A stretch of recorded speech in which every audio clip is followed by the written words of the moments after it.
বিশ্বনবী সাল্লাল্লাহু আলাইহি ওয়াসাল্লাম মসজিদে কুবা নির্মাণ করে এবার মদিনার পথে রওনা করেছেন। অল্প রাস্তা আছে, অল্প রাস্তা অতিক্রম করলে মদিনার দিকে চলে যাবেন। বিশ্বনবী মদিনার দিকে রওনা হয়েছেন। ওদিকে মদিনার মানুষগুলো নবীকে দেখার জন্য অপেক্ষা করছেন, কারণ কখন নবী আসবে কেউ জানে না। তখন তো মোবাইল আর নেটওয়ার্ক নাই। আমরা না এখন ফোন দিলে বলতেছে ভাই কোথায়, বলে গাজীপুর, ত্রিশাল আসবেন, আপনি অমুক গাড়িতে উঠবেন, আপনার হয়তোবা এত মিনিট এত ঘন্টা সময় লাগতে পারে, চলে আসবেন। মক্কার মানুষগুলো যখন শুনেছে, মদিনার মানুষগুলো যখন জানতে পেরেছে শেষ নবী আখিরে পয়গাম মুহাম্মদ আরবি সাল্লাল্লাহু আলাইহি ওয়াসাল্লাম হিজরত করে মক্কা থেকে আমাদের মদিনায় আসছে, মদিনার মানুষগুলো রাসূলকে দেখার জন্য এতটা পাগল ছিল, প্রতিদিন রাসূলকে দেখার জন্য অপেক্ষা করত।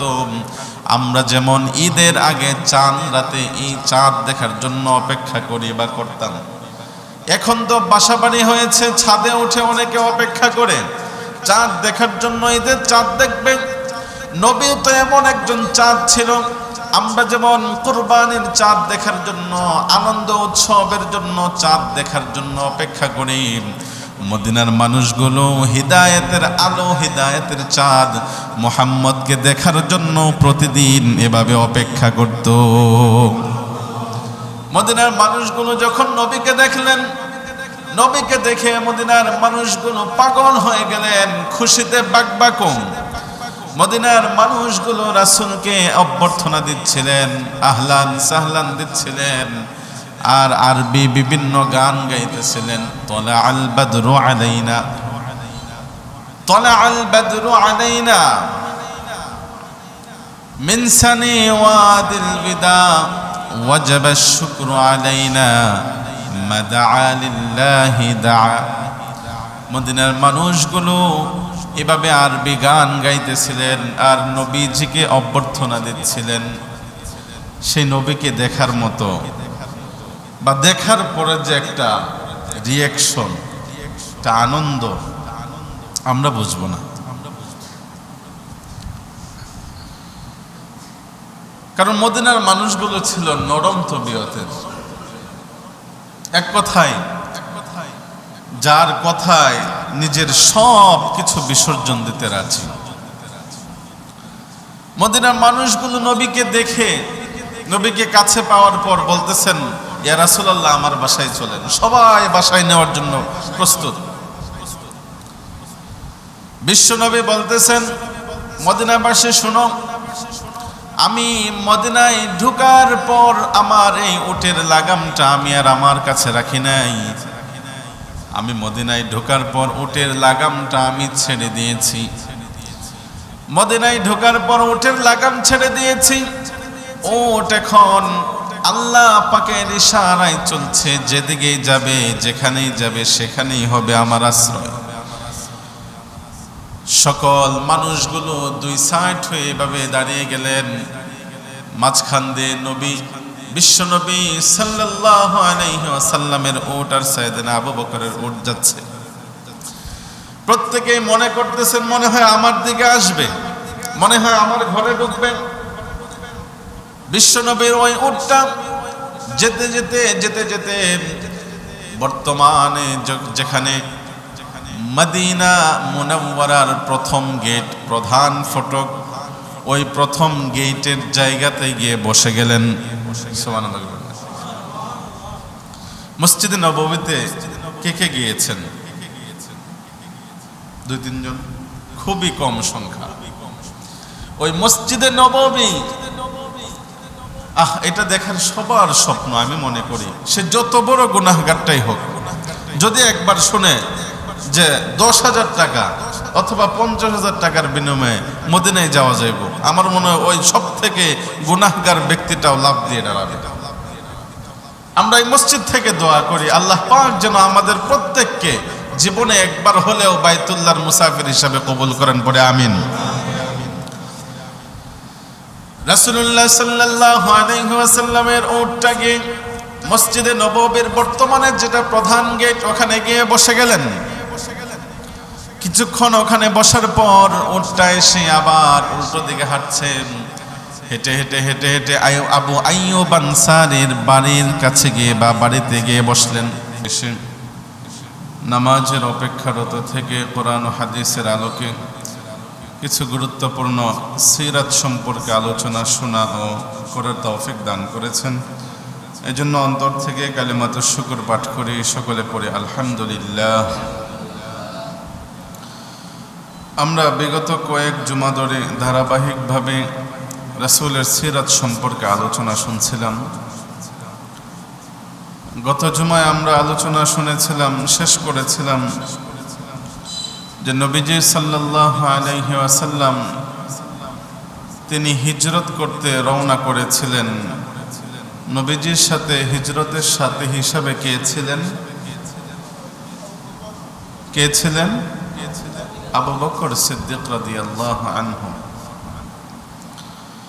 তো নবীজি সাল্লাল্লাহু আলাইহি ওয়াসাল্লাম সিদ্দিক আকবর রাদিয়াল্লাহু আনহুকে নিয়ে হিজরতের জন্য উঠে করে রওনা হলেন। এদিকে দারুন নাদওয়ায় মক্কার কাফেররা আবার জরুরি মিটিং পরামর্শে বসল যে মুহাম্মদকে মারার জন্য আমরা যে প্ল্যান প্রোগ্রাম করেছিলাম সব বেস্তে গিয়েছে, মুহাম্মদ পালিয়েছে। দারুন নাদওয়া থেকে এখন কাফেররা পরামর্শ করে আরেকটা ঘোষণা করল যে মক্কার জমিন থেকে মুহাম্মদ পলায়ন করেছে। ও মক্কাবাসীরা, যদি তোমরা মুহাম্মদের কল্লাটা জীবিত অথবা মৃত আমাদের সামনে এনে দিতে পারো, তাহলে এই বীরত্ব যে দেখাইতে পারবে বা এটা যে পারবে তার জন্য মক্কার এত এত লাল উটনি, কেউ কেউ বলেছেন 100 লাল উটনি তাকে পুরস্কার হিসেবে দেওয়া হবে। বলেন নাউজুবিল্লাহ। তো তৎকালীন সময়ের মক্কার লাল লাল উটনি মানে হচ্ছে বর্তমানের এটার বিশ্লেষণ হলো যে বড় বড় নামি দামি গাড়ি, এক্স করোলা দেখি আমরা, এরপরে প্রিমিও আছে, প্রাডো আছে, সবগুলো কি এক ক্যাটাগরির না ভিন্ন ভিন্ন ক্যাটাগরির? তো এগুলো হচ্ছে আমাদের সময়ের এখন দামি দামি গাড়ি। এটা দিয়ে সওয়ারের কাজ হয়, গুরুত্বপূর্ণ কাজ হয় এবং অভিজাত মানুষরা এগুলো আরোহণ করে থাকে। মক্কার তৎকালীন সময়ের যার যত বেশি উটনি ছিল সে তত বেশি ধনী ছিল, আর লাল উটনির আলাদা একটা প্রায়োরিটি ছিল, একটা দাম ছিল। তো উটনি যেমন দুধ দিত, উটনি বাচ্চাও দিত, আবার এই উটনি দিয়ে সওয়ারের কাজও কি হতো, সারা যেত। তো মক্কার এই উটনি পুরস্কার ঘোষণা করা হলো। এই পুরস্কার ঘোষণার সময় একজন মহিলা ছিল, সুরাকা। কি সুরাকা নামে এক মহিলা ছিল। সে মক্কার মহিলাদের মধ্যে যেমন বীরা ছিল, আবার সে অনেক লোভীও ছিল। তো সুরাকা নামক এই মহিলা, সে ভাবলো যে এই পুরস্কারের ভাগীদার আমি হব, এই পুরস্কার আমি নেব। সে ওই মজলিস থেকে আস্তে করে গোপনে বেরিয়ে আসলো। গড়ে এসে সে তার দাঁড়ালো, বর্ষা নিল, বর্ষা নিক্ষেপ করবে। তার মেয়েকে বলল যে আমার ঘোড়াটা পিছনের দরজা দিয়ে বের করে দাও, যাতে আমাকে কেউ না দেখে। কারণ আমি যদি এখন ডাকডোল পিটে বের হই মুহাম্মদকে খোঁজার জন্য, তাহলে আমার সাথে তো আরো লোক বের হবে। তো আমি যদি এই পুরস্কার না পাই, তো সুরাকা মহিলা সে আলাদা চুপি চুপি সে বের হলো। ভাইরা আমার, মক্কার সেই সুরাকা নামক মহিলা, সুরাকা মহিলা মক্কার যেমন বীর ছিল তেমন এই লোভী মহিলা ছিল। সুরাকা মহিলা সে তার ঘোড়ার উপর সওয়ার হয়ে বিশ্বনবী সাল্লাল্লাহু আলাইহি ওয়াসাল্লামের ওই যে তাদের উট ছিল, উটের পাগুলো, উটের পার পদচিহ্নগুলো অনুসরণ করে সে পিছন পিছন যেতে লাগলো। সুরাকা পিছন পিছন যেতে যেতে অনেক দূর যাওয়ার পর দেখেন সামনে দুইটা উট দেখা যায়, দুইজন ব্যক্তি দেখা যায়। সুরাকা এবার চিন্তা করলো, মনে হয় আমি আমার মিশনে চলে এসেছি, আমার টার্গেট আমি পৌঁছে গিয়েছি। সুরাকা নিশ্চিত হলো যে হ্যাঁ, এই দুই উটের মধ্যে দুইজন ব্যক্তি, একজন আবু বকর আর একজন রাসূল। সুরাকা খুব কাছাকাছি গেল, এমন কাছাকাছি গেল সেই রাতের মধ্যে লেখা আছে, সুরাকা যখন এমন কাছাকাছি গেল যে সুরাকা এবার তীর বর্ষা যদি নিক্ষেপ করে তাহলে বর্ষা গিয়ে রাসূলের শরীরে গিয়ে বিঁধবে। এমন কাছাকাছি যাওয়ার পর সাইয়েদনা আবু বকর রাদিয়াল্লাহু আনহু সুরাকাকে দেখে ফেললেন। সুরাকাকে দেখে নবীজিকে বলতেছেন, ইয়া রাসূলুল্লাহ, ওই যে আমাদের পিছনে সুরাকা মহিলা, সে তো মক্কার মধ্যে সব থেকে লোভী মহিলা, মক্কার মধ্যে সব থেকে পালোয়ান মহিলা। ওই সুরাকা আমাদেরকে পিছু নিয়েছে, খুব কাছাকাছিও চলে এসেছে। ইয়া রাসূলুল্লাহ, এখন আমাদের কি হবে? সুরাকা যদি আপনাকে বর্ষা নিক্ষেপ করে তাহলে ওই বর্ষা তো আপনার শরীরে এসে বিঁধবে। বিশ্বনবী সাল্লাল্লাহু আলাইহি ওয়াসাল্লাম সাইয়েদনা আবু বকর রাদিয়াল্লাহু আনহুকে সান্ত্বনা দিয়ে বলতেছেন, ও আবু বকর, চিন্তা করো না, পেরেশান হয় না, চিন্তার কোনো কাজ নাই, পেরেশানি হওয়ার কিছুই নাই। যে আল্লাহ এতগুলো বিপদ থেকে উদ্ধার করে, এতগুলো কাফেরের মধ্য থেকে আমাকে উদ্ধার করে এই পর্যন্ত নিয়ে এসেছেন, এখনো সেই আল্লাহ তোমাকে আমাকে রক্ষা করবে। বিশ্বনবী বলতেছেন, লা তাহজান ইন্নাল্লাহা মা'ানা, চিন্তা করো না, তুমি আমি আছি, দুইজন দেখা যাচ্ছে, তিন নম্বর এখানে কে হাজির? বিশ্বনবী আবু বকরকে সান্ত্বনা দিয়ে বলতেছেন, পেরেশান হয় না, চিন্তা করো না, ওই আল্লাহ আমাদেরকে রক্ষা করবে। সুরাকা এবার দূর থেকে ডাক দিয়ে বলেন, মুহাম্মদ দাঁড়িয়ে যাও, না হয় আমি বর্ষা নিক্ষেপ করব। বিশ্বনবী সাল্লাল্লাহু আলাইহি ওয়াসাল্লাম দাঁড়িয়ে গেলেন। সুরাকা মহিলা যখনই বর্ষা নিক্ষেপের জন্য তাক করেছে, ধরেছে, হাত উঁচু করেছে, ওই মুহূর্তের মধ্যেই সুরাকা এবং তার ঘোড়া আল্লাহর ইশারায় জমিনের মধ্যে ডেবে গিয়েছে। সুবহানাল্লাহ বলবেন না? কেন সুরাকা কাকে মারতে যাচ্ছে? নবীকে মারতে যাচ্ছে। যখনই তাক করেছে বর্ষা মারবে, সাথে সাথে এই মরুভূমির বালুগুলো উঠে গেল, সরে গেল, সুরাকা তার ঘোড়া সহ সেখানে ডেবে গেছে। এবার বলতেছে, মুহাম্মদ, মুহাম্মদ বাঁচাও, আমি কিছুই করব না, মক্কায় ফিরে যাব, আমাকে বাঁচাও, মাটি আমাকে গিলে ফেলবে, মরুভূমির মাটি আমাকে চাপা দিয়ে মেরে ফেলবে, মুহাম্মদ আমাকে বাঁচাও।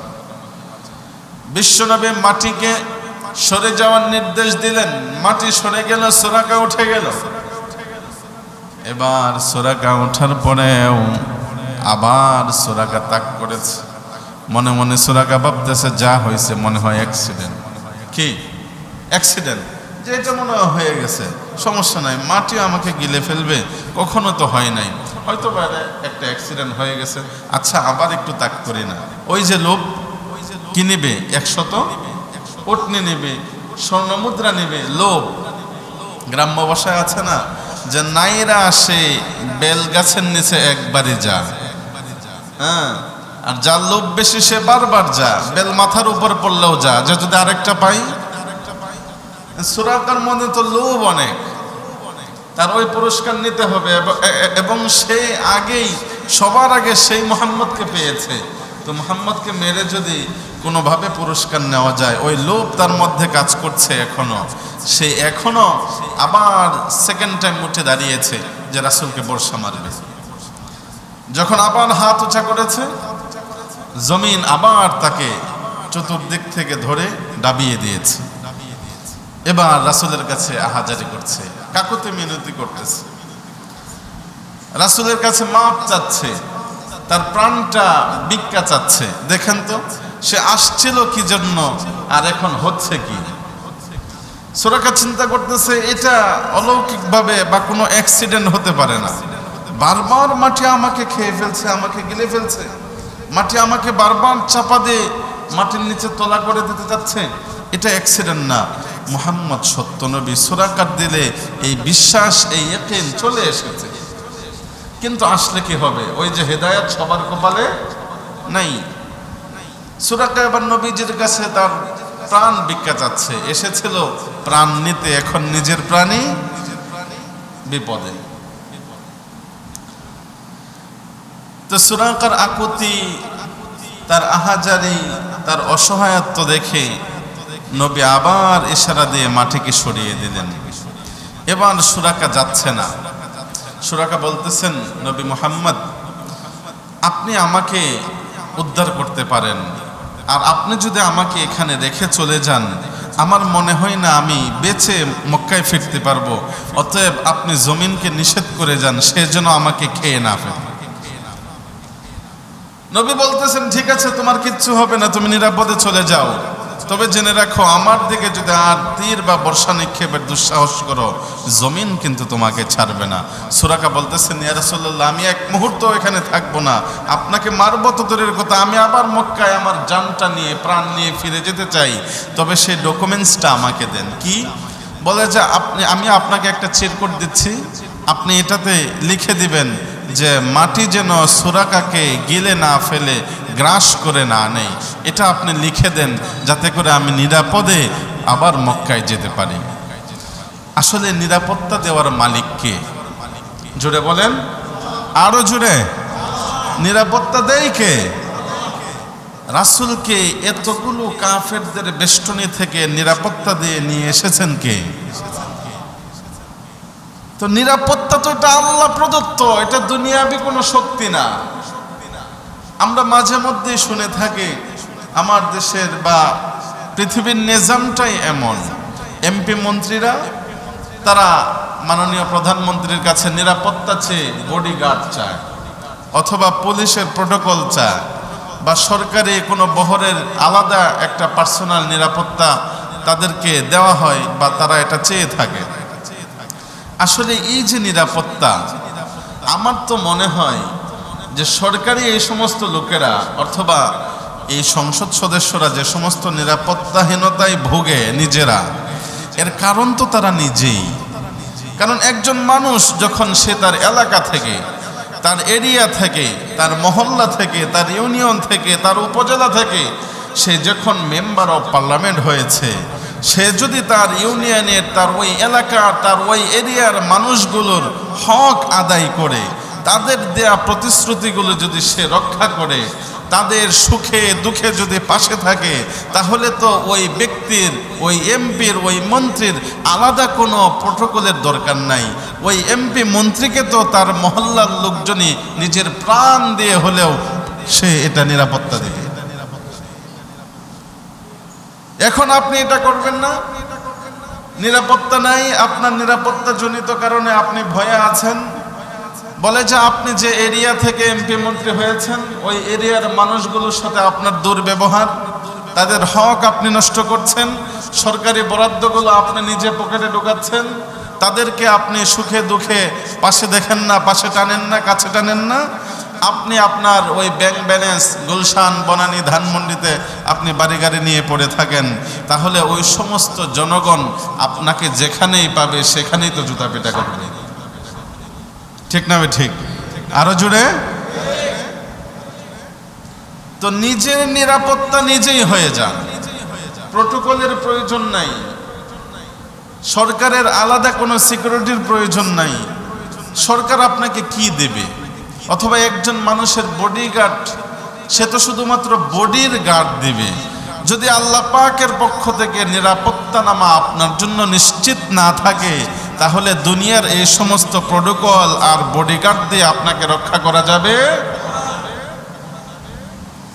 কারণ আপনি তো বডিগার্ড রেখেছেন, তো মাঝখান দিয়ে আল্লাহ পাক আজরাইলকে পাঠিয়ে রূহটা নিয়ে যাবেন। আল্লাহর তো বডির দরকার নাই, রূহটা উঠিয়ে নিয়ে যাবেন। এখন আপনি বডিগার্ডকে এসে জিজ্ঞেস করলে কোনো লাভ আছে? তারা তো বলবে আমি তো বডিগার্ড, আমাকে বডিগার্ড দিতে বলছেন, আমি তো বডিগার্ড দিছি। এই দেখেন হাত পা কান নাক চোখ সব ঠিক আছে, মাঝখান দিয়ে রূহ আজরাইল নিয়ে গেছে, এটা তো আমার কিছু করার নাই। আমি তো রূহ গার্ড না, আমি বডিগার্ড। অতএব নিরাপত্তা নিশ্চিত করে, নিরাপত্তা যার পক্ষ থেকে আসে তিনি কে? সুরাকা নিরাপত্তাহীনতায় ভুগছে, ভয় ঢুকে গেছে, পরিপূর্ণ ভয় ঢুকছে এবং সে বিশ্বাস করতেছে এ নবী না হয়ে পারে না, সম্ভব না। দুইবার মাটি আমাকে গিলে ফেলবে, আমাকে তল করে নিয়েছে, আমাকে তলিয়ে দিয়েছে, এটা সহজ কথা না, এটা অ্যাক্সিডেন্ট হতে পারে না, নিশ্চয়ই এটা মুহাম্মদ নবীর একটা মুজিজা বলা যেতে পারে। এবার সুরাকাকে নিরাপত্তা নামা লিখে নবীজি সাল্লাল্লাহু আলাইহি ওয়াসাল্লাম দিয়ে দিলেন। সুরাকা এবার সে তার বাড়ির দিকে ফিরছে। নবী মুহাম্মদ সাল্লাল্লাহু আলাইহি ওয়াসাল্লাম মক্কার দিকে রওনা করছে। এরপরেও সুরাকা কিন্তু ইসলাম গ্রহণ করে হেদায়েত পাই নাই, কারণ হেদায়েত কার কাছে? সুরাকা বুঝেছে যে সত্য নবী, মুহাম্মদ সত্য নবী, শেষ নবী। সুরাকার মধ্যে এটা পূর্ণ ইতমিনান থাকা সত্ত্বেও তার কালেমা জুটে নাই, কারণ হেদায়েতের মালিক তো হচ্ছেন আল্লাহ। অতএব আমরা যারা মুমিন মুসলমান আছি, আমাদের অন্তত এতটুকু একটা দোয়া প্রতিদিন করা উচিত, যেন আমরাও কখনো হেদায়েতের পথ থেকে বিচ্যুত হয়ে গোমরা না হয়ে যায়। কারণ কে কখন গোমরা হয়ে যায় এটার কোনো গ্যারান্টি নাই। আপনারা শুনে থাকবেন, বিগত কয়েক বছর আগে কাবার এক তারাবির নামাজের ইমাম ছিলেন। ইমামের নাম সম্ভবত ছিল আদি আল কালবানি। খুব কালো ছিল লোকটা, বাকি তিলাওয়াত খুব চমৎকার ছিল। সে কাবার ইমাম ছিল। ইমাম বলতে সে শুধু তারাবির নামাজ পড়াতো। তো একজন ব্যক্তি কাবার ইমাম হওয়া সত্ত্বেও সে বিগত কয়েক বছর আগে সে দুনিয়ার লোভে পড়ে, অর্থের লোভে পড়ে সে এখন বিভিন্ন নাটক সিনেমার অ্যাক্টিংয়ে জড়িয়ে গিয়েছে। তাহলে কাবার ইমাম যখন, যেখানে হিদায়াতের উপর অটল থাকা নিশ্চিত না, যে কোনো সময় পদচ্যুত লাইনচ্যুত হতে পারে, সেখানে আপনি আমি তো কিছুই না। অতএব রব্বে কারীম আল্লাহ পাক রব্বুল আলামিন আমাদেরকে একটি দোয়া শিখিয়ে দিয়েছেন। দোয়াটা যদি আমরা প্রতিদিন পড়ি, তাহলে হয়তোবা দোয়ার বদলতে আমরা এই হিদায়াতের রাস্তা থেকে বিচ্যুত হব না। আল্লাহ পাক বলেন, রব্বানা হাব লানা মিন রব্বানা লা তুযিগ কুলুবানা বা'দা ইয হাদাইতানা ওয়া হাব লানা মিন লাদুনকা রাহমাহ ইন্নাকা আনতাল ওয়াহ্হাব। সুবহানাল্লাহ।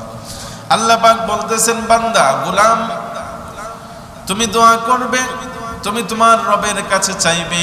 কি চাইবে? বলবে যে ওগো আল্লাহ, আমাদেরকে যে হিদায়াত দিয়েছেন, হিদায়াতের রাস্তায় আমরা যতটুকু আছি, হিদায়াত পাওয়ার পর যেন আমরা কখনো পথভ্রষ্ট বা গোমরা না হয়ে যাই। এজন্য আপনার রহমত চাই। আপনার রহমতের ভিখারি আমরা, হিদায়াতের ভিখারি আমরা, হিদায়াত আপনার কাছে চাই। বান্দা যদি এই দোয়াটা প্রতিদিন করে, শয়তানের ওয়াসওয়াসায় ওই বান্দা কখনো হিদায়াত থেকে বঞ্চিত হবে না। পারেন দোয়াটা? পারেন? হ্যাঁ, কে কে পারেন দোয়াটা?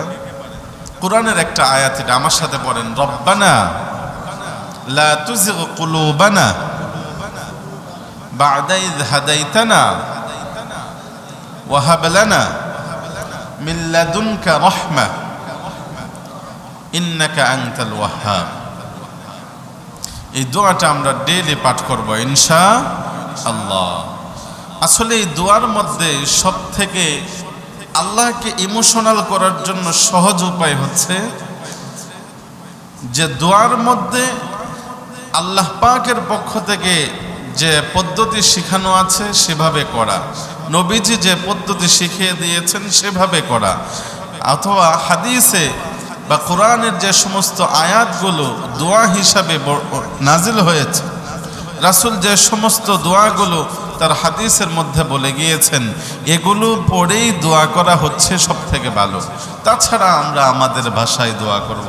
যে যে ভাষা জানে, যে ভাষার সে মাতৃভূমিতে সে, যে ভাষার দেশে সে জন্মগ্রহণ করবে সেই ভাষা দিয়ে দোয়া করবে, সমস্যা নাই। তবে কোরআন হাদিসে বর্ণিত যে দোয়াগুলো আছে এগুলো দিয়ে দোয়া করা, আল্লাহর কাছে চাওয়া, এটা সব থেকে সহজে আল্লাহর থেকে পাওয়ার একটা মাধ্যম। আল্লাহ পাক আমাদেরকে প্রতিদিন হিদায়াতের দোয়া করে পূর্ণ হিদায়াতের উপর অটল থাকার তৌফিক দান করুন, পড়ে আমিন। বলছিলাম সুরাকা নবীর প্রাণ নিতে গিয়েছিল, উল্টো হিট খেয়ে এখন নবীকে সিলিন্ডার করে দোয়াছে, মাপছে, আবার বাড়ির দিকে ফিরছে। ভাইরা আমার, নবীজি সাল্লাল্লাহু আলাইহি ওয়াসাল্লাম মদিনার দিকে রওনা হয়েছেন। সাইয়েদনা আবু বকর রাদিয়াল্লাহু আনহুকে সাথে নিয়ে মদিনার দিকে রওনা হয়েছেন। অপরদিকে মদিনাবাসীরা অপেক্ষায় আছেন বিশ্বনবী, শেষ নবী, আখির নবী, পয়গম্বর আমাদের দেশে আসছে। মদিনার মানুষজন খুশি, আত্মহারা, বাকবাকুম। মদিনার মানুষগুলো প্রতিদিন রাসূলকে দেখার জন্য অপেক্ষায় থাকতেন। মদিনার উঁচু উঁচু জায়গাতে এসে, উঁচু উঁচু পাহাড়ে এসে, মদিনার মানুষগুলো অলি গলিতে এসে প্রতিদিন রাসূলকে দেখার জন্য অপেক্ষা করতেন। ওই দিকে রাসূল যেতে যেতে মদিনার কাছে কুবা নামক জায়গায় গেলেন। কি জায়গা? কুবা নামক জায়গায় গিয়ে খানিকটা সময় বিশ্রাম নিলেন। বিশ্রাম নেওয়ার পর কুবার মানুষগুলো নবীকে দেখে নবীজির কাছে কালেমা পড়ে সকলেই মুসলমান হয়ে যায়। বিশ্বনবী সাল্লাল্লাহু আলাইহি ওয়াসাল্লাম এবার কুবার মানুষদেরকে বলতেছেন, তোমরা মুসলমান হয়েছ, মুসলমান যেখানেই থাকবে, যেখানেই বসবাস করবে, মসজিদ হবে মুসলমান যেখানে। কুবার মানুষদেরকে নিয়ে বিশ্বনবী সাল্লাল্লাহু আলাইহি ওয়াসাল্লাম এবার একটা মসজিদ নির্মাণের জন্য প্রস্তুত নিলেন। সকল মানুষকে নিয়ে নবী স্বয়ং মসজিদ বানানোর জন্য কাঁধে করে পাথর বহন করে আনছিলেন। সবাই সম্মিলিতভাবে এভাবে মসজিদের কাজ করছিলেন। ওই মসজিদের নাম ছিল মসজিদে কুবা। এই জায়গা থেকে বোঝা যায় মসজিদের কাজ করা এটা কোনো নিন্দনীয় বিষয় না, শরমের বিষয় না। আমরা মনে করি মসজিদ ঝাড়ু দেব, মসজিদ সাফাই করবো, এটাকে আমার কাজ নাকি? আরে আমি সমাজের গণ্যমান্য জঘন্য ব্যক্তি, আমি মসজিদ সাফাই করব, ময়লা সাফ করব, এই হীনমন্যতায় অনেকে ভোগে। এমনকি এমনটা হয় মসজিদে একটা মহিলা চিৎকার করে রাখে, ওই খাদেম সাহেব কয় এনে ময়লা পড়ে রয়েছে কেন, মুয়াজ্জিন সাহেব কয় এনে ময়লা পড়ে রয়েছে কেন? আমি আশ্চর্য, আমার এই মসজিদে একদিন আমি দেখি একেবারে সমাজের নিম্ন শ্রেণীর একজন মানুষ একটা মহিলা দেখেছে, মুয়াজ্জিন সাহেবকে ডাকতেছে। মুয়াজ্জিন সাহেব এটা এসে সাফ করলো কেন? অথচ পাশে একটা ছালা ছিল, চট ছিল, উনি চাইলে দুই হাত পা দিয়ে এটাকে মুছতে পারতেন। ডাকতেছে, মুয়াজ্জিন অমুক কোথায়, মহিলা কেন? আশ্চর্য কথা, যেখানে মসজিদে কুবা নির্মাণ করার জন্য স্বয়ং নবী গাড়ে পাথর টানলেন, গাড়ে দাগ বসে গেল, সেখানে আমি মসজিদের কাজ করব, এত হীনমন্যতায় ভোগী।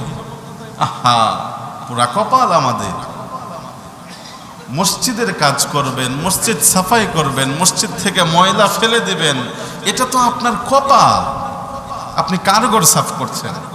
কার? আরো জুড়ে। দায়িত্ব থাকলে যার দায়িত্ব সে তো করবেই, করছে। বাকি কোনো সমস্যা আপনার সামনে পড়লে আপনার সাধ্য আছে, শক্তি আছে, আপনি করার চেষ্টা করেন না। আমরা কি যে হয়ে গিয়েছি, ঈমান, আমল, আমাদের আখলাক, তবিয়ত, ব্যবহার এত থার্ড ক্লাস হয়েছে, এটার উপস্থাপন করার মতো কিছুই নাই। কোথায় কি করতে হবে এতটুকু আমার নলেজে এখন ধরে না। কোনটা সওয়াব, কোনটা গুনাহ, কোনটা আমার জন্য, কোনটা অপরের জন্য, এগুলো তারতম্য এখন আমাদের মধ্যে আর নাই। আল্লাহ আমাদের সহি বুঝদান করুন, পড়ে আমিন। বিশ্বনবী সাল্লাল্লাহু আলাইহি ওয়াসাল্লাম মসজিদে কুবা নির্মাণ করে এবার মদিনার পথে রওনা করেছেন। অল্প রাস্তা আছে, অল্প রাস্তা অতিক্রম করলে মদিনার দিকে চলে যাবেন। বিশ্বনবী মদিনার দিকে রওনা হয়েছেন। ওদিকে মদিনার মানুষগুলো নবীকে দেখার জন্য অপেক্ষা করছেন, কারণ কখন নবী আসবে কেউ জানে না। তখন তো মোবাইল আর নেটওয়ার্ক নাই। আমরা না এখন ফোন দিলে বলতেছে ভাই কোথায়, বলে গাজীপুর, ত্রিশাল আসবেন, আপনি অমুক গাড়িতে উঠবেন, আপনার হয়তোবা এত মিনিট এত ঘন্টা সময় লাগতে পারে, চলে আসবেন। মক্কার মানুষগুলো যখন শুনেছে, মদিনার মানুষগুলো যখন জানতে পেরেছে শেষ নবী আখিরে পয়গাম মুহাম্মদ আরবি সাল্লাল্লাহু আলাইহি ওয়াসাল্লাম হিজরত করে মক্কা থেকে আমাদের মদিনায় আসছে, মদিনার মানুষগুলো রাসূলকে দেখার জন্য এতটা পাগল ছিল, প্রতিদিন রাসূলকে দেখার জন্য অপেক্ষা করত। আমরা যেমন ঈদের আগে চাঁদ রাতে এই চাঁদ দেখার জন্য অপেক্ষা করি বা করতাম, এখন তো বাসাবাড়ি হয়েছে, ছাদে উঠে অনেকে অপেক্ষা করে চাঁদ দেখার জন্য, ঈদের চাঁদ দেখবে। নবী তো এমন একজন চাঁদ ছিল, আমরা যেমন কুরবানির চাঁদ দেখার জন্য, আনন্দ উৎসবের জন্য চাঁদ দেখার জন্য অপেক্ষা করি, মদিনার মানুষগুলো হিদায়েতের আলো, হিদায়েতের চাঁদ মুহাম্মদকে দেখার জন্য প্রতিদিন এভাবে অপেক্ষা করত। মদিনার মানুষগুলো যখন নবীকে দেখলেন, নবীকে দেখে মদিনার মানুষগুলো পাগল হয়ে গেলেন, খুশিতে বাকবাকুম। মদিনার মানুষগুলো রাসূলকে অভ্যর্থনা দিচ্ছিলেন, আহলান সাহলান দিচ্ছিলেন, আর আরবি বিভিন্ন গান গাইতেছিলেন। তলা আল বাদরু আলাইনা, তলা আল বাদরু আলাইনা মিন সানি ওয়াদিল বিদা ওয়াজাব আশ-শুকরু আলাইনা মা দাআ লিল্লাহি দাআ। মদিনার মানুষগুলো এভাবে আরবি গান গাইতেছিলেন আর নবীজিকে অভ্যর্থনা দিচ্ছিলেন। সেই নবীকে দেখার মতো বা দেখার পরে যে একটা রিয়াকশন, একটা আনন্দ আমরা বুঝবো না, কারণ মদিনার মানুষগুলো ছিল নরম তবিয়তের। এক কথায়, যার কথায় নিজের সব কিছু বিসর্জন দিতে রাজি। মদিনার মানুষগুলো নবীকে দেখে, নবীকে কাছে পাওয়ার পর বলতেছেন, ইয়া রাসূলুল্লাহ আমার বাসায় চলেন। সবাই বাসায় নেওয়ার জন্য প্রস্তুত। বিশ্বনবী বলতেছেন, মদিনাবাসী শুনো, আমি মদিনায় ঢোকার পর আমার এই উটের লাগামটা আমি আর আমার কাছে রাখি নাই। আমি মদিনায় ঢোকার পর উটের লাগামটা আমি ছেড়ে দিয়েছি। মদিনায় ঢোকার পর উটের লাগাম ছেড়ে দিয়েছি। উট এখন আল্লাহ পাকের ইশারায় চলছে, যেদিকেই যাবে, যেখানেই যাবে, সেখানেই হবে আমার আশ্রয়। সকল মানুষগুলো দুই সাইড হয়ে এভাবে দাঁড়িয়ে গেলেন। মাঝখান দিয়ে নবী, বিশ্বনবী সাল্লাল্লাহু আলাইহি ওয়াসাল্লামের উট আর সাইয়েদনা আবু বকরের উট যাচ্ছে। প্রত্যেকেই মনে করতেছেন, মনে হয় আমার দিকে আসবে, মনে হয় আমার ঘরে ঢুকবে। বিশ্বনবীর ওই উটটা যেতে যেতে যেতে যেতে বর্তমানে যেখানে মদিনা মুনাওয়ারার প্রথম গেট, প্রধান ফটক, ওই প্রথম গেটের জায়গাতে গিয়ে বসে গেলেন। সুবহানাল্লাহ। মসজিদে নববীতে কে কে গিয়েছেন? 2-3 জন, খুবই কম সংখ্যা। ওই মসজিদে নববী, এটা দেখার সবার স্বপ্ন। আমি মনে করি সে যত বড় গুনাহগারটাই হোক, যদি একবার শুনে যে 10,000 টাকা অথবা 50,000 টাকার বিনিময়ে মদিনায় যাওয়া যাইব, আমার মনে হয় ওই সব থেকে গুনাহগার ব্যক্তিটাও লাভ দিয়ে দাঁড়াবে। আমরা এই মসজিদ থেকে দোয়া করি, আল্লাহ পাক যেন আমাদের প্রত্যেককে জীবনে একবার হলেও বাইতুল্লাহর মুসাফির হিসাবে কবুল করেন, পড়ে আমিন। রাসূলুল্লাহ সাল্লাল্লাহু আলাইহি ওয়াসাল্লামের উটটাকে মসজিদে নববীর বর্তমানে যেটা প্রধান গেট, ওখানে গিয়ে বসে গেলেন। কিছুক্ষণ ওখানে বসার পর উটটা এসে আবার উল্টো দিকে হাঁটছে। হেঁটে হেঁটে হেঁটে হেঁটে আবু আইয়ুব আনসারীর বাড়ির কাছে গিয়ে বা বাড়িতে গিয়ে বসলেন। ওখানে কিছুক্ষণ বিশ্রাম করে বসার পর উটটা আবার তার পূর্বের জায়গায় চলে আসলেন। অর্থাৎ নবীজি বলতেছেন, এই যে প্রথম যেখানে আমি বসেছিলাম এখানে একটা মসজিদ নির্মাণ হবে, মুসলমানদের ইবাদতগার হবে, এই জন্য উটটা ওখানে বসেছে।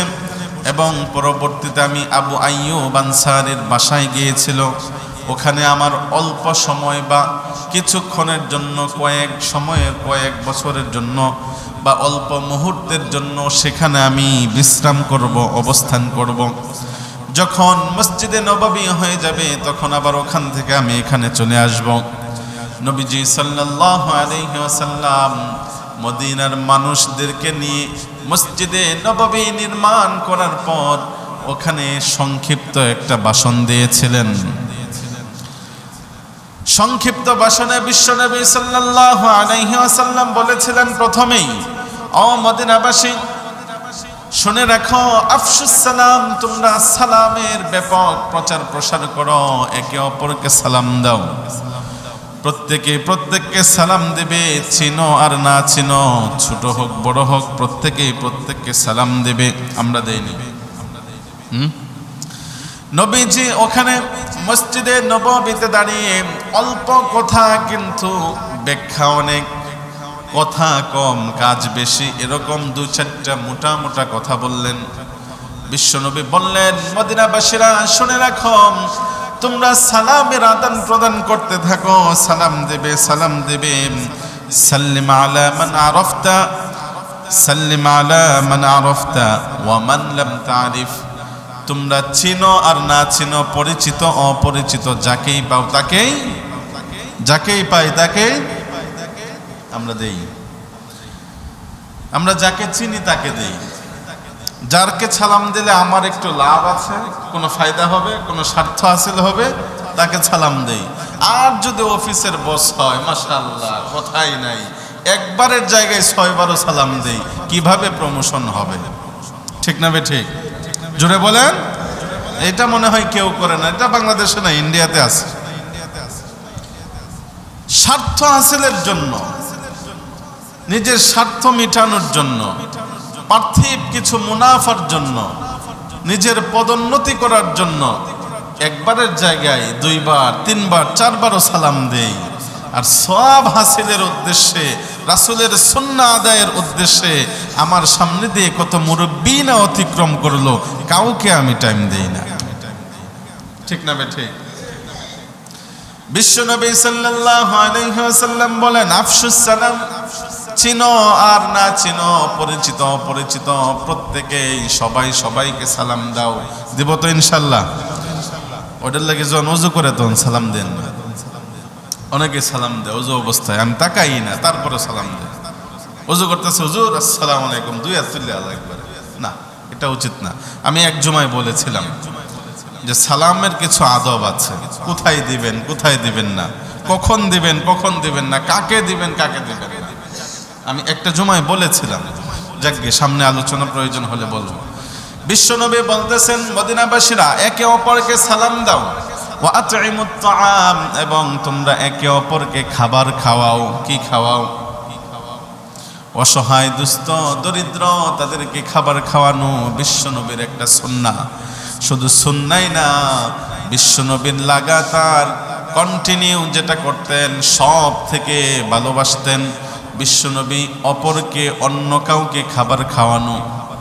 খাওয়াইতে পেরেছি, খুব ভালো লাগছে, আনন্দ লাগছে। বিশ্বনবী ছিল এই গুণে সব থেকে বেশি গুণান্বিত।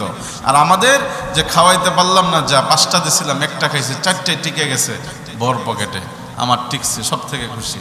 আর খাওয়াইতে না পারলে তো আরো ভালো। আপনারা রাগ করতেছেন?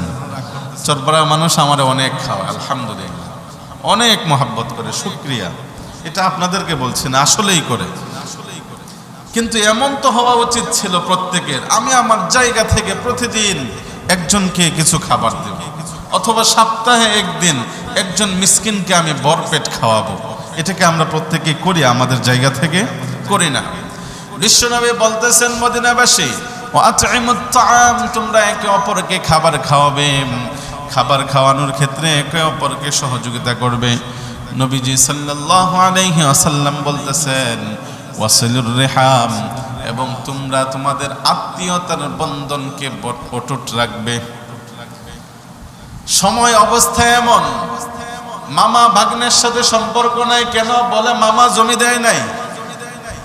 ফুফু বাতিজা বাতিজির সাথে সম্পর্ক নাই, বলে জমি সংক্রান্ত সমস্যা। মা খালাদের সাথে সম্পর্ক নাই, চাচা জেঠার সাথে সম্পর্ক নাই। এমন সমাজ নাই এখন না, এই সমাজে আছি। আমাদের স্লোগান হচ্ছে এখন না, আপন থেকে পর ভালো, আপন থেকে পর ভালো। পরের লাইনটা কি এটা জানেন না? পরের থেকে জঙ্গল ভালো। কি ভালো? আপন থেকে পর ভালো, পরের থেকে জঙ্গল ভালো। এটা হচ্ছে আমাদের স্লোগান। নবীজি বলতেছেন, শোনো মুসলমান, আত্মীয়তার সম্পর্ক তোমরা বজায় রাখো।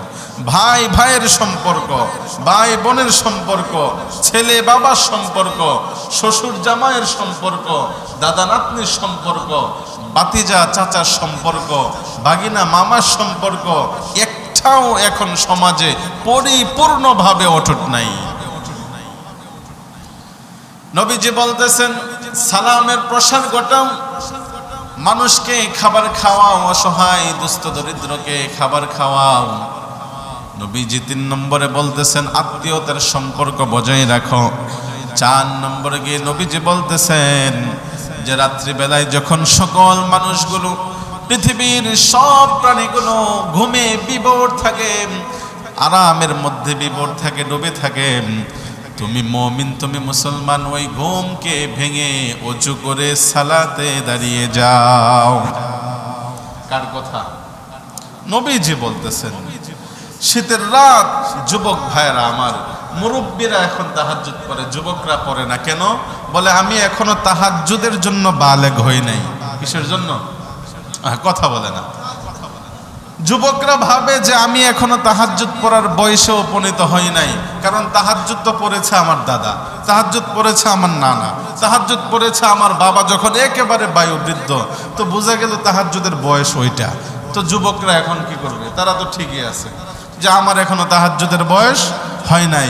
অথচ উচিত ছিল মুরব্বীদের থেকে যুবকরা তাহাজ্জুদ বেশি পড়বে। এখন যুবকরা তাহাজ্জুদ কি পড়বে? বলে যুবকরা ঘুমায় কখন? বলে কেউ যদি তাহাজ্জুদ পড়তে চান তাহলে আপনার ঘরের অথবা পাশের ঘরের যুবককে বলবেন, বাবা যখন তুমি ঘুমাও আমাকে একটু তাহাজ্জুদের জন্য ডাক দিও।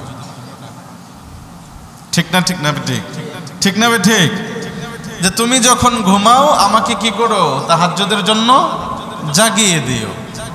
এখন আমাদের যুবকদের অবস্থা এমন, কোন দিক দিয়ে 1টা 2টা 3টা, অনেকের ফোন চাপতে চাপতে ফজরও কাজা। রাসূল বলতেছেন আত্মীয়তার সম্পর্ক বজায় রাখো, এবং রাত্রিবেলায় যখন মানুষগুলো ঘুমের মধ্যে আরামের মধ্যে বিভোর থাকে, তুমি উঠে 2 রাকাত নামাজ আদায় করো। আল্লাহর দরবারে 2 ফুটো পানি চোখ থেকে তুমি ফালাও। দেখো আল্লাহ পাক তোমার হৃদয়ের সব ব্যথাগুলো দূর করে দিয়ে চির সুখ শান্তির ব্যবস্থা করে দিবেন। আল্লাহ সুবহানাহু ওয়া তাআলা আমাদের প্রত্যেককে, এই যে রাসূলের জীবনী সম্পর্কে শুনছিলাম, বিগত প্রায় 5-6 পাঠ হবে সম্ভবত, আমরা রাসূলের সিরাত সম্পর্কে আলোচনা শুনেছি। আল্লাহ সুবহানাহু ওয়া তাআলা আমাদেরকে এই আলোচনা থেকে উপকৃত হওয়ার তৌফিক দান করুন, পরে আমিন। আসলে আলোচনা শোনার বিষয় না, এগুলো হচ্ছে অনুসরণের বিষয়। রাসূলকে মুহাব্বত শুধু মুখে করি এটা বললেই আমি বিশ্বাস করছি না। বলে রাসূলকে আপনি অনুসরণ করেন। মুহাব্বত তো এখন আমাদের শিয়া ভাইয়েরা তারাও করে। বলে রাসূলের মুহাব্বতে, তার নাতির মুহাব্বতে নিজের শরীরকে রক্তাক্ত করে মুহররমে, করে কি করে না? তো মুহাব্বত তো তারাও করে। রাসূলের চাচা আবু তালেব মুহাব্বত করত, নিজের জীবন থেকে বাতিজা মুহাম্মাদের জীবন তার কাছে সব থেকে বেশি মূল্যবান ছিল, কিন্তু রাসূলকে অনুসরণ করে নাই। মৃত্যুর সময় কানে কানে বলেছিল, চাচা আপনি এখন একেবারে মৃত্যুসজ্জায় আছেন, আপনি শুধু আমি নবীকে নবী হিসাবে মেনে নিন, আমাকে আনুগত্য করুন, কালিমা পড়েন, কিন্তু চাচা পড়ে নাই, কিন্তু সব থেকে বেশি মহাব্বত ওই চাচা আবু তালেবই করত। কিন্তু রাসূলকে অনুসরণ না করার কারণে শুধু মহাব্বতে জাহান্নাম থেকে মুক্তি দিতে পারে। অতএব রাসূলের এই জীবনী, এই সিরাত আমরা শুধু শুনেই গেলাম, সুবহানাল্লাহ, আল্লাহু আকবার বললাম, সর্বোচ্চ ব্যথায় ব্যতীত হয়ে একটু কাঁদলাম, কিন্তু রাসূলকে পূর্ণাঙ্গ অনুসরণ করলাম না, তাহলে এই ওয়াজ, এই নসিহত 2 পয়সার কোনো কাজে আসবে না। অতএব আসুন রাসূলের সিরাতকে ব্যক্তি জীবনে লালন করি, রাসূলের সিরাতকে সব থেকে বেশি আঁকড়ে ধরি, রাসূলকে আমার জীবনের মডেল হিসাবে আঁকড়ে ধরি, তাহলেই দেখবেন আমার জীবনের সব থেকে সুখের দরজা খোলা হয়ে গেছে। আল্লাহ রাব্বুল আলামিন আমাদের প্রত্যেককে রাসূলের পূর্ণ আদর্শে আদর্শিত হওয়ার তৌফিক দান করুন। ওয়া মা আলাইনা ইল্লাল বালাগ। আসসালামু আলাইকুম ওয়া রাহমাতুল্লাহ।